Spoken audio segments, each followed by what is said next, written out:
बिस्मिल्लाहिर्रहमानिर्रहीम।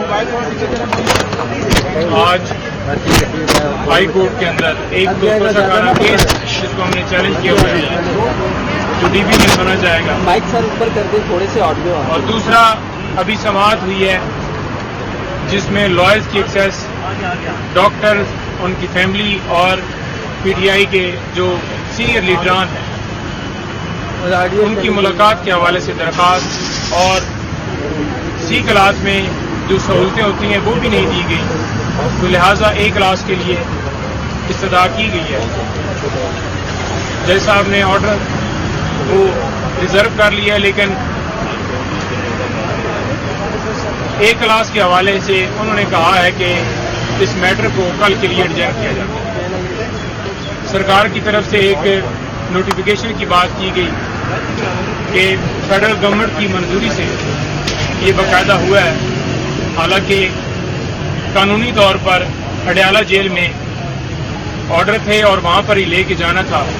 सिर्फ इसके अंदर मैलाफाइडी ये थी कि ए क्लास और बी क्लास क्योंकि वहां पर अटक जेल में नहीं है, तो लिहाजा इस वजह से उन्हें अटक ले जाया गया। गुजारिश ये करता जाऊं कि कल 8 घंटे से भी ज्यादा मुझे हब्से बिजा में रखा गया। यार भाई पीछे हो जाओ यार। FIA की तरफ से मुझे हाथ पीछे करो यार, जो कि मैंने सर्कुलेट होते हुए देखा सोशल मीडिया के ऊपर। एक प्रोग्राम में मैं बैठा हुआ था, वहां पर पहले मुझे पता चला और बाद में मुख्तलिफ पेजेस के ऊपर लगा हुआ था। आइन और कानून की बालादस्ती के लिए बगैर किसी हिचकिचाहट के मैं वहां पर पहुंच गया। उनसे गुजारिश की कि इमरान खान साहब से मैंने मिलने जाना है और उससे पहले सुप्रीम कोर्ट और हाई कोर्ट में मैटर्स पेंडिंग है, क्योंकि इमरान खान साहब हमारे क्लाइंट हैं और उनके केसेस को हम डील कर रहे हैं, तो मुझे जाने की इजाज़त दी जाए। आज थोड़ी सी मेरी मसरूफियत है और साथ ही इस्तदा की कि मुझे डॉक्यूमेंट सारे दे दें ताकि मैं जवाब दे सकूँ आपको। लेकिन उन्होंने कहा कि आप बैठ जाएं और साथ एक बंदे को बिठा दिया कि जाने ना दें।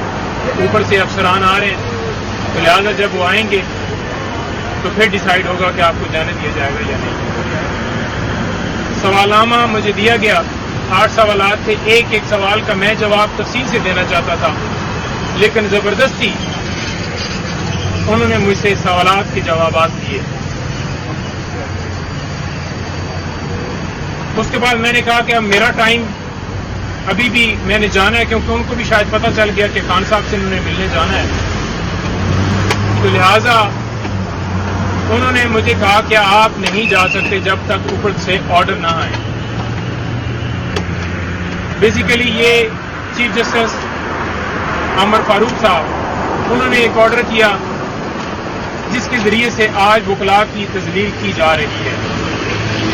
Senior advocate Supreme Court Khawaja Haris साहब को भी इस केस के अंदर जो ऑर्डर हुआ था उसमें बुला लिया गया है, और इसके साथ साथ और जितनी लीगल टीम है, अली बुटर साहब खड़े हैं मेरे साथ, इंतजार हुसैन पंजू था, और जो सीनियर वकला हैं इस केस के अंदर, कौन साहब, बाकी सारे, सबको वो बुलाने का प्रोग्राम है। शायद कुछ ये समझ रहे हैं अब पाकिस्तान तहरीक इंसाफ के जो लीडरान हैं उनको गिरफ्तार कर लिया, और जो बच गए हैं वो इसी वजह से जरा साइड पे हैं, सामने नहीं आ रहा है कि उन्हें उठाया ना जाए, तो लिहाजा एक आवाज़ वकला की बचती है।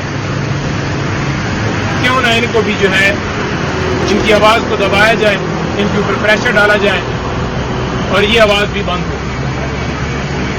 हम ये नहीं कि कोई बहुत ज़्यादा पॉलिटिकली किसी पार्टी को क्रिटिसाइज कर रहे होते हैं, लेकिन एक अपने क्लाइंट की हद तक उसके केसेस के हवाले से बताना वो हमारा हक है, क्योंकि हम लीगली तौर पर उसके साथ उनके केसेस में अंगेज हैं।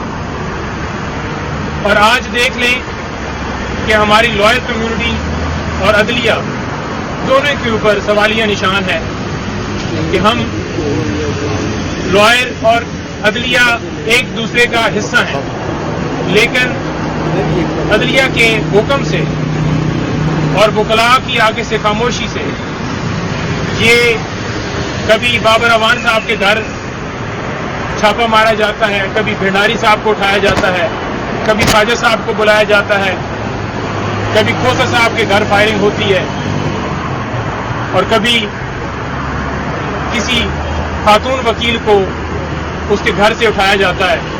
تو یہاں پر بچت کسی کو بھی نہیں ہے، چاہے کوئی سینئر ہو، جونیئر ہو، خواتین ہو،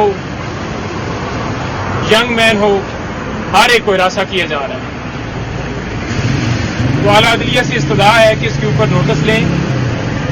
عمر فاروق صاحب اپنا جو انہوں نے آرڈر کیا ہے اس کو ریویو کریں اور وکلاء کو یکجا ہو کے یہ جو منظم ایک پلان کے تحت یہ سلسلہ جاری کیا گیا ہے اس کو بھرپور انداز سے نہ روکا گیا تو یہ سلسلہ بڑھتا جائے گا. خان صاحب سے آج ملاقات ہوگی ہماری اور مختلف جو ان کی طرف سے انسٹرکشن ملیں گی. مزید آج توشکانہ کیس بھی سماعت کے لیے فکس ہے، اس میں بھی انشاءاللہ امید ہے کہ اگر آج سماعت ہوئی تو خان صاحب کی سزا جو ہے ختم ہو جائے گی. اور بارہ سر یہ 2-3 دن جو گزرے ہیں عمران صاحب نے کیا بتایا آپ نے کیا آج کی دیکھیں جو ایک ہی ملاقات ہوئی ہے اور ملاقات کے اندر انہوں نے بتایا ہے کہ میں نے پوچھا ہے، انہوں نے خود نہیں کہا کہ یہ جا کر میڈیا کے اوپر بتائیں کہ اس صورتحال میں مجھے رکھا گیا ہے. انہوں نے کہا مجھے ڈی کلاس سے بھی فرق نہیں پڑتا، لیکن انہوں نے جان بوجھ کر مجھے سی کلاس کی جو سہولتیں ہیں وہ بھی نہیں دی گئی اور تسلیل کیا ہے. تو کس طرح سے کہ وہاں پر کیڑے مکوڑے، رات کو مکھیاں اور وہ سارا سلسلہ میں پہلے بھی بتا چکا ہوں. تو یہ ریزن ہے ساری. آج ہم نے صدا کی امید ہے کہ ڈاکٹر کی بھی ایکسیس ہو جائے گی جو کہ ابھی تک پرائیویٹ ڈاکٹر نہیں مل سکا، اور یہ بھی سارا معاملہ حل ہو جائے گا انشاءاللہ کل تک. دیکھیں اب حالات یہاں تک پہنچ گئے ہیں کہ وکلاء کو بھی ہراساں کیا جا رہا ہے اور عمران خان کی وکالت کرنے سے ہمیں جو ہے وہ روکا جا رہا ہے. کل آپ کے سامنے نعیم حیدر صاحب کو کس طرح 8 گھنٹے انلیگل ڈیٹینشن میں ایف آئی اے نے بٹھائی رکھا اور کس طرح ایک انتہائی پروفیشنل اور قابل وکیل خواجہ حارث صاحب جو کہ جن کا آج تک سیاست سے تعلق نہیں رہا، جنہوں نے آج تک میڈیا پہ آ کے آپ کو بھی پتہ ہے کہ کوئی بیان نہیں دیا، ان کو عدالت میں بحث کرنے پر، ایک فیس بک اکاؤنٹ کے بارے میں بات کرنے پر ان کو بھی نوٹس کر دیا گیا. ان کا خیال ہے کہ وکلاء ڈر جائیں گے، عمران خان کی وکالت سے پیچھے ہٹ جائیں گے، تو یہ ان کی بھول ہے. ہم نے یہ معاملہ اپنی بار ایسوسی ایشنز کے سامنے آج رکھا ہے. انشاءاللہ اس کے بعد ہم ان کے خلاف قانونی چارہ جوئی بھی کریں گے. اور مسئلہ یہ نہیں ہے، مسئلہ یہ ہے کہ وکلاء ہمیشہ آئین کی خاطر جو ہے وہ کھڑے ہوتے ہیں. انہوں نے آج تک جب بھی آئین کے خلاف، آئین کی منشا کے خلاف فیصلے ہوتے ہیں تو وکلاء نے سٹینڈ لینا ہوتا ہے. ہمیشہ سوال یہ کیا جاتا ہے کہ کس طرح جو ہے وہ وکلاء کی تحریک شروع ہوتی ہے، تو میں اس کا یہ جواب دیتا ہوں کہ جب وکیلوں کے گھروں کو خود اب آگ لگانی انہوں نے شروع کر دیا ہے تو انشاءاللہ وہ وقت وہ بہت قریب ہے کہ وکلاء کی تحریک کا آغاز انشاءاللہ ہونے جا رہا ہے.